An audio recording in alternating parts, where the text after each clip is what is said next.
চবৰে কিবা না কিবা সপোন থাকে, এম থাকে। এই মোৰ এটা এম আছিলে, কিন্তু মই এমটো সদায় পূৰণ কৰিব বিচাৰি আছিলোঁ। সেই সপোনটো পূৰণ হ'ল বাৰু।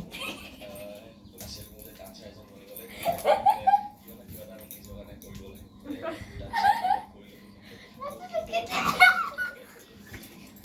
তেনেকৈ মোৰ জাৰ্ণিটো ধৰি লওক ডান্সিং থাকিব। কেতিয়াবা ভাবিলে ভাবোঁ আৰু ডান্সাৰ বনিবলৈ ভাবি আছিলোঁ, ভাল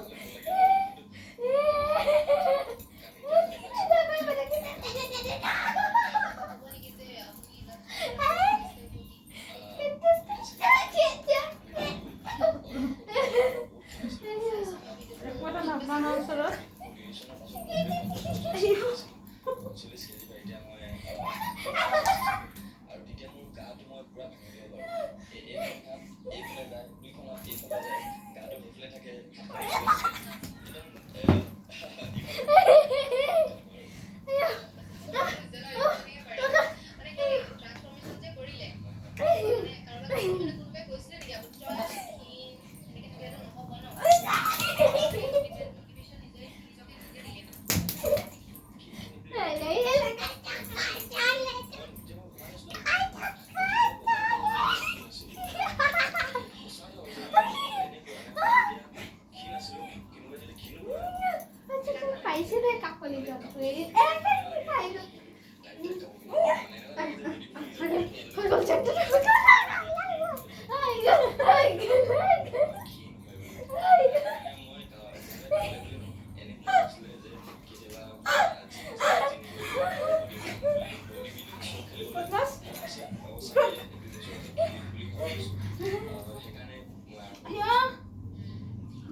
প্ৰথম বেটছ সেই বেটছটোৱে বনাইছিলোঁ।